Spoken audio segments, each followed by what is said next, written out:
UP board विषय Hindi class 10th के प्रिय परीक्षार्थियों, आपके परीक्षा के लिए ये एक महत्वपूर्ण सूचना आई हुई है। 2022 में जो बोर्ड का एग्ज़ाम होने वाला है उसके लिए जो सिलेबस शासन की तरफ से निर्धारित किया गया है उसमें से 30% की कटौती कर दी गई है। तो हम देखते हैं कि ये 30% कौन सा सिलेबस है जो हमको नहीं पढ़ना है। ये क्लास 10th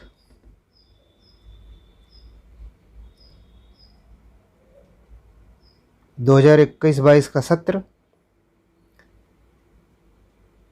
और कोविड महामारी के कारण यहाँ पे हम लोग 30% पाठ्यक्रम कम कर रहे हैं। और 10th हिंदी उसमें जो गद्य का पोर्शन है उसमें कौन से अध्याय नहीं पढ़ने हैं वो हम देखते हैं।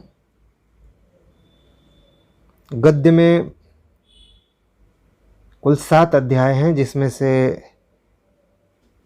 क्या लिखूं पदुमलाल पुन्नालाल बख्शी, ये जो अध्याय है इसे कट कर दिया गया है।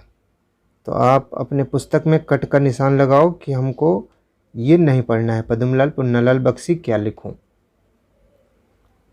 फिर 5वां नंबर का अध्याय रामधारी सिंह दिनकर, रामधारी सिंह दिनकर, और इनके अध्याय का नाम है ईर्ष्या तू न गई मेरे मन से, ये कट कर देना है। तो 5वां अध्याय भी कट हो गया है रामधारी सिंह दिनकर। इसके बाद जयप्रकाश भारती, जयप्रकाश भारती, पानी में चंदा और चांद पर आदमी, ये कट कर देना है, नहीं पढ़ना है। तो गद्य में से 3 अध्याय निकल गए, तो बाकी के 4 अध्याय हमको पढ़ने हैं।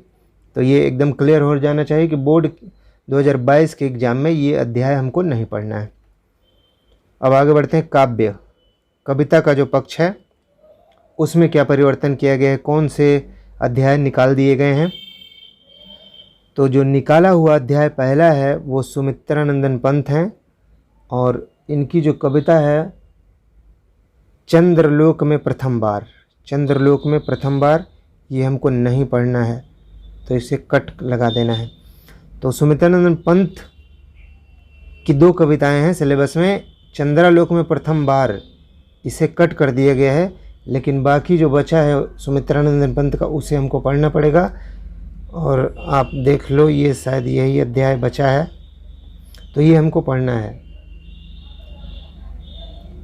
इसके बाद महादेवी वर्मा, महादेवी वर्मा की जो कविता वर्षा सुंदरी के प्रति, ये हमको नहीं पढ़ना है, कट कर देना है। और बाकी अगर महादेवी वर्मा में और कोई कविता है तो उसको हमको पढ़ना है।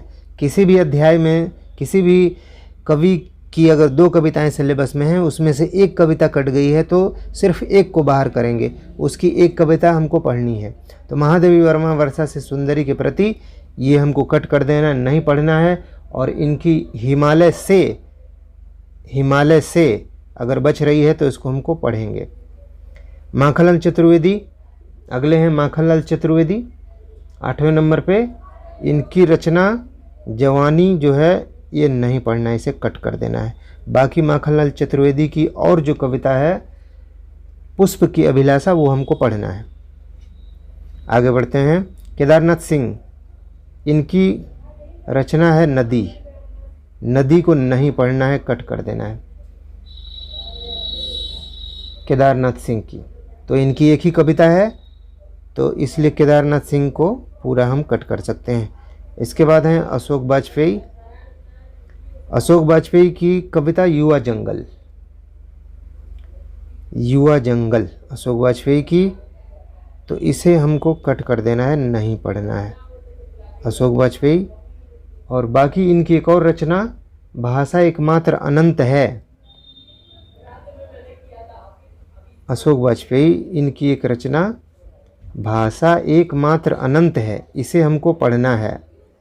लेकिन युवा जंगल, इसी को बस कट करना है। क्लियर है। अब बढ़ते हैं संस्कृत की तरफ। संस्कृत वाला काव्यखंड, संस्कृत में कुल 9 अध्याय दिए गए, जिसमें से 2 अध्याय काटा गया है। पहले का नाम है केन किम वर्धते, ये सिलेबस से हटा दिया गया, तो हमको उसके आगे कट कर देना है। केन किम वर्धते, छठा लेसन, ये हमको नहीं पढ़ना है। इसके बाद अन्योक्त विलास, दूसरा लेसन, ये भी सिलेबस से काट दिया गया है, ये हमको नहीं पढ़ना है। तो अन्योक्त विलास के आगे कट लगा देना है। केन किम वर्धते के आगे कट लगा देना है। ये 2 लेसन बाहर कर दिए गए हैं, बाकी के जो लेसन बचे हैं उनको हमको पढ़ना है। अब हम चलते हैं व्याकरण की तरफ। व्याकरण में क्या बदलाव किया गया है? व्याकरण में जो समास है,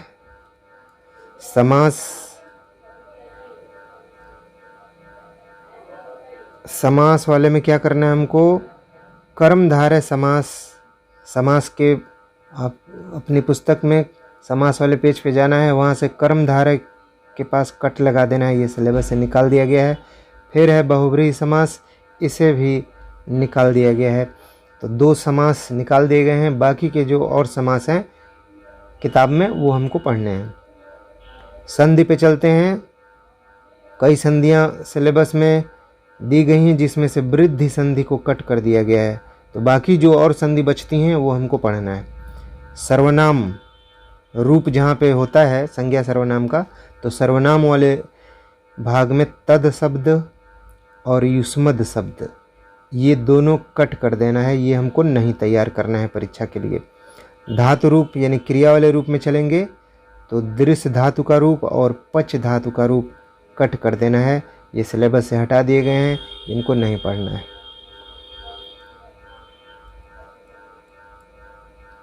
अब देखते हैं कि 30% जो कम हो गया, बाकी का जो 70% सिलेबस बचता है वो क्या है। तो बस आप अगर अपनी पुस्तक में कट का निशान लगा लिए हो तो बाकी जो बचता है वही 70% है। यहाँ पे आगे हम लोग देख भी लेते हैं कि आपका जो एग्ज़ाम होगा हाई स्कूल का, बोर्ड का, वो है 100 मार्क्स का और 70 अंक आपकी लिखित परीक्षा से मिलेंगे। 30 अंक प्रोजेक्ट कार्य विद्यालय स्तर वहाँ से मिलेगा।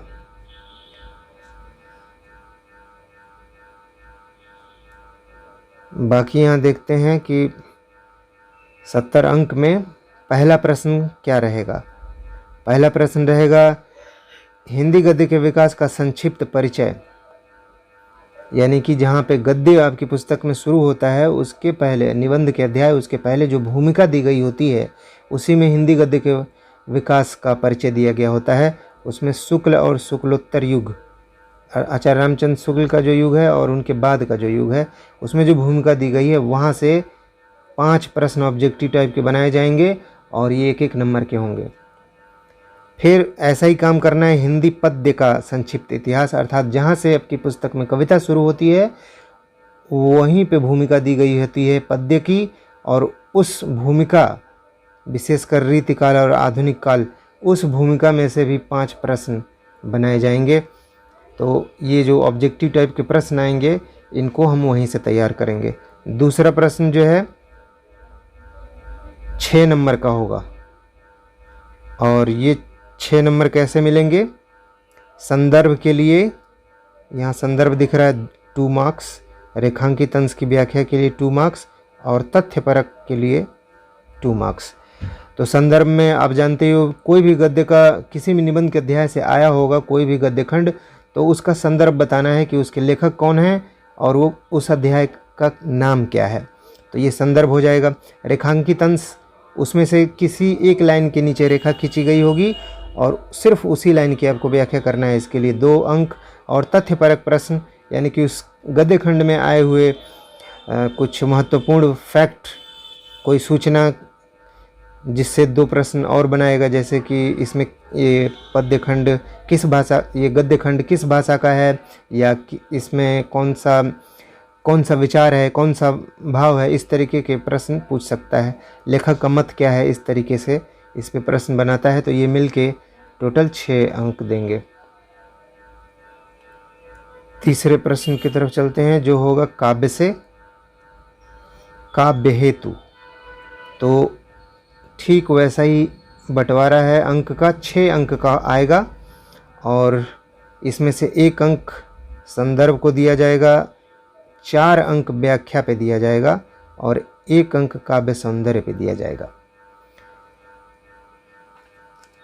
तो इस तरीके से व्याख्या पे ज़्यादा जोर देना है क्योंकि ये 4 नंबर की होगी। बाकी का संदर्भ में एक एक लाइन लिखना है। काव्य सौंदर्य में क्या पूछ सकता है कि इस पद्य खंड में कौन सा रस है, कौन सा अलंकार है, कौन सा छंद है, भाषा कौन सी है, ये सारी बातें इसमें से पूछ सकता है।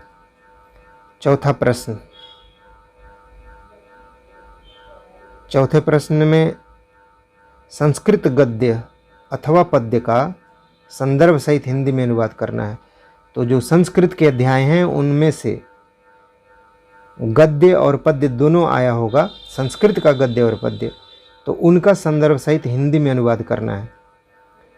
तो यहाँ पे 1 अंक दिया है संदर्भ के लिए और 3 अंक दिया है अनुवाद के लिए। तो पहले आपको बताना है संदर्भ में कि ये संस्कृत का जो गद्य आया हुआ है इसका संदर्भ क्या है, अर्थात किस लेखक और किस अध्याय का है, इसके बाद उसका अनुवाद कर देना है। 5वां प्रश्न है निर्धारित पाठों के लेखकों एवं कवियों का जीवन परिचय देना है, 6 अंक। लेखक और कवि दोनों पूछ रहा है, तो लेखक का पूछेगा या अर्थात निबंध के लेखक का, तो यहाँ उसको 3 नंबर और कविता के किसी कवि का जीवन परिचय पूछेगा तो 3 नंबर, दोनों मिलके 6 नंबर। 6वां प्रश्न आएगा कि संस्कृत के निर्धारित पाठों में से कंठस्थ मतलब याद किया हुआ एक श्लोक यानी एक पद जो इस प्रश्न पत्र में नया हो आपको पहले से याद करके रखना है और उसको सीधा का सीधा लिख देना है, 2 अंक इसके लिए मिल जाएंगे। 6वें प्रश्न में दूसरा पोर्शन संस्कृत से ही आएगा और 2 अति लघुत्तरीय प्रश्न का संस्कृत में उत्तर देना है। तो इसके लिए 2 अंक मिलेंगे, 1-1 का रहेगा। 2 आएंगे 1-1 नंबर के, उनको लिए 2 नंबर मिला है। अब काव्य सौंदर्य के तत्व में 6 नंबर आपको मिलेगा। 7वां प्रश्न है ये। 7वें प्रश्न में क्या आएगा, रस रहेगा और उसकी जो भी रस हैं हाथ से करुण 2 रस हैं, तो इनमें से कोई एक या दोनों आएंगे और दोनों में से किसी अथवा में रहेगा और एक का आपको परिभाषा और उदाहरण, तो इसके लिए 2 अंक, रस से 2 अंक मिलेंगे। अलंकार में भी वही करना है, उपमा रूपक उत्प्रेक्षा 3 होगा और इसमें से इसकी परिभाषा और उदाहरण इसके लिए भी 2 अंक मिलेंगे। और छंद में सोरठा और रोला है, तो ये पहले से ही कॉपी में याद करके तैयार करके रखना है क्योंकि ये सब आना ही है और बस इसे लिख देना है, पूरा का पूरा मार्क्स इसमें मिल जाता है। 8वां प्रश्न व्याकरण। 8वां प्रश्न है व्याकरण से। 8वां प्रश्न हिंदी व्याकरण शब्द रचना के तत्व। अब ये है 11 नंबर का, काफ़ी इम्पोर्टेंट हो जाता है, यहाँ से 11 नंबर आएंगे और सब पूरे के पूरे नंबर मिलते हैं, इसमें से कोई कट नहीं सकता। इसका पहला पोर्शन देखते हैं उपसर्ग। तो यही उपसर्ग हैं, उपसर्ग वो हैं जो शब्द के पहले लगते हैं, जैसे अ है, अन है, अधि, अप, तो यही सिलेबस में है और इन्हीं को पढ़ना है। इन्हीं में से कोई आएगा और आपको कहेगा कि आप अपने शब्द में किसी शब्द में लगा के बताओ इन उपसर्गों को, या कोई शब्द देगा और कहेगा कि आप बताइए कि शब्द में कौन सा उपसर्ग लगा हुआ है। जैसे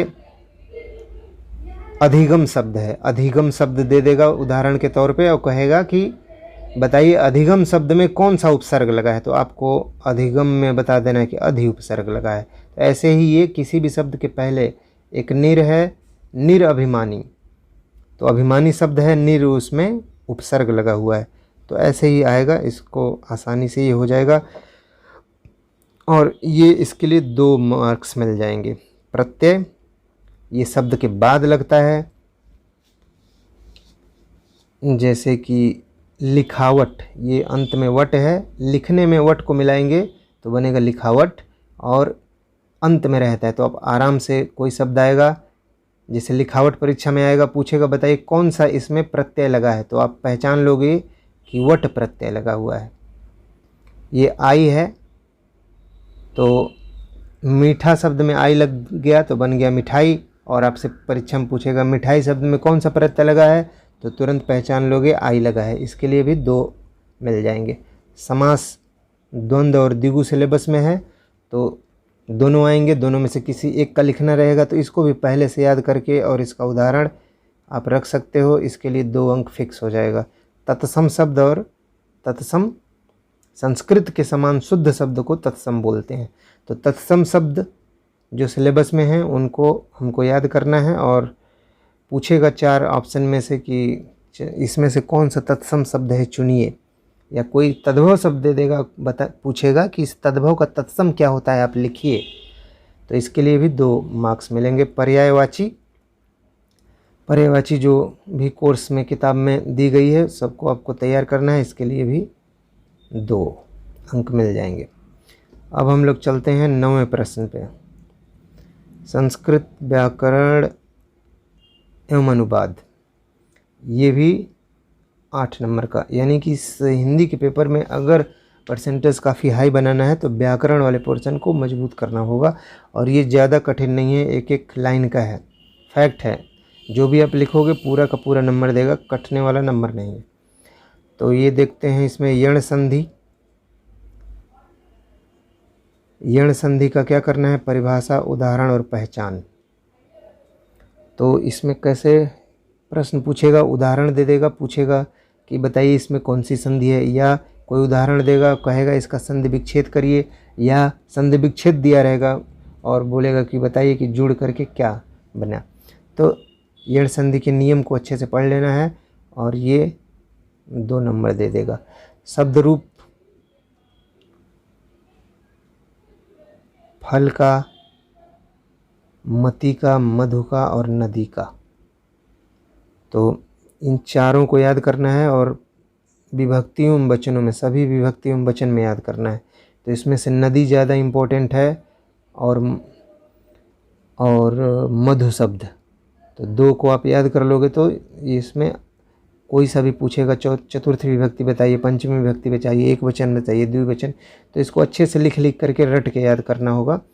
तो ये भी 2 अंक दे देगा। ग में क्या करना है हमको, धातु वाला रूप, ये भी रूप है पठ धातु का, और हस, तो पठ वाला ही परीक्षाओं में बार बार आता है, तो पठ को ध्यान से सभी लकारों और सब में तैयार कर लेना है। ये भी 2 मार्क्स दे देगा।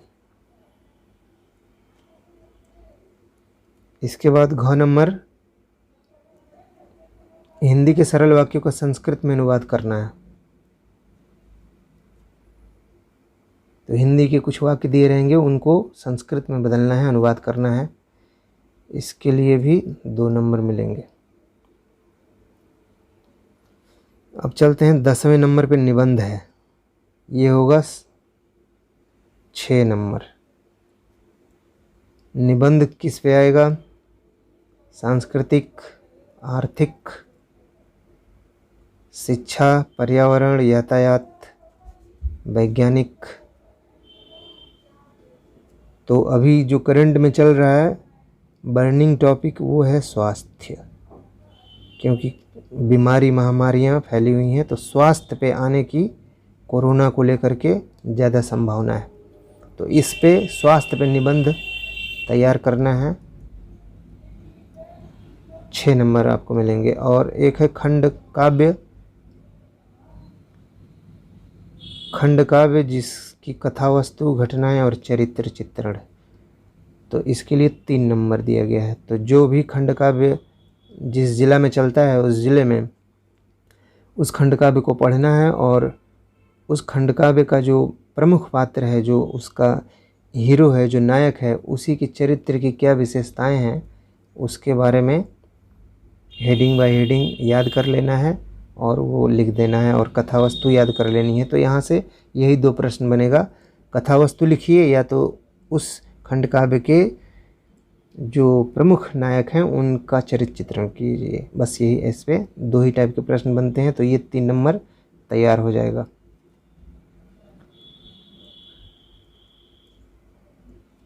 अब यहाँ पे आंतरिक मूल्यांकन यानी कि अब 30 नंबर की जो बात है वो इस तरीके से देना है 10-10 अंक विद्यालय की तरफ से। और यहाँ पे अब नीचे जो बताएगा कि कौन कौन से अध्याय बच गए हैं, तो कटने के बाद गद्य के लिए बच गया है रामचंद्र शुक्ल मित्रता, ममता, भारतीय संस्कृति, अजंता, इतना पढ़ना है। फिर काव्य के लिए सूरदास हैं, तुलसीदास हैं, रसखान हैं, बिहारी हैं, रामनरेश त्रिपाठी का स्वदेश प्रेम है।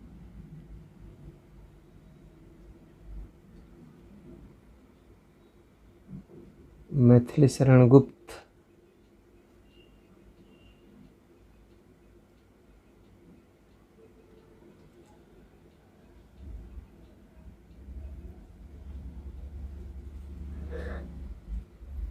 मैथिली शरण गुप्त का ये अध्याय पढ़ना है। महादेवी वर्मा का हिमालय से, पंत का चींटी,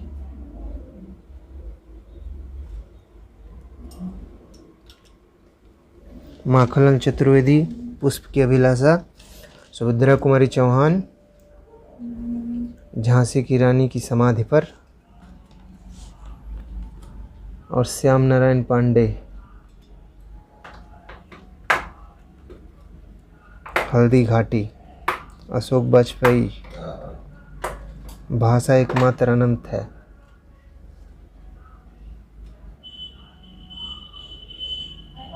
तो ये बचा हुआ सिलेबस है। और इसके बाद संस्कृत का पोर्शन, वाराणसी, चंद्रशेखर, छांदोग्य,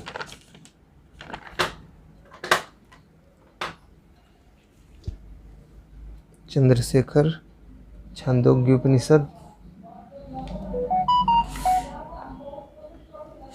इसके बाद भारतीय संस्कृति,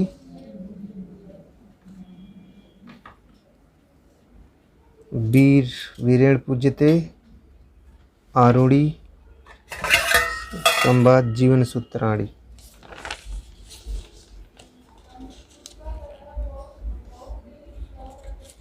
तो इतने अध्याय संस्कृत में पढ़ने हैं। अब खंड काव्य जो पढ़ना है वो जिस जिले में जो निर्धारित किया गया है उसे पढ़ना है।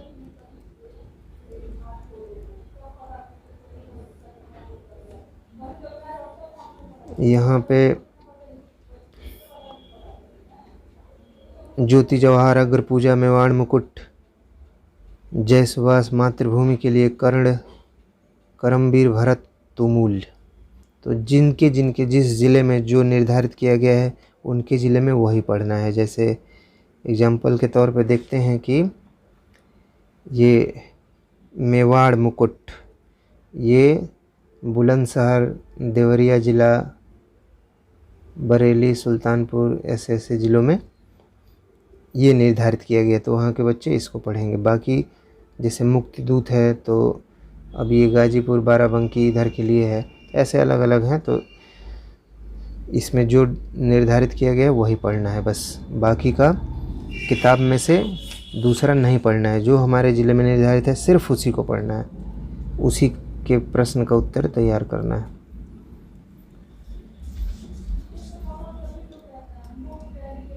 तो इस तरीके से ये सिलेबस रहा नया जो निर्धारित किया गया है।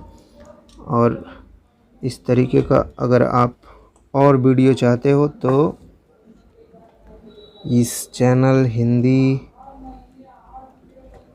Teach education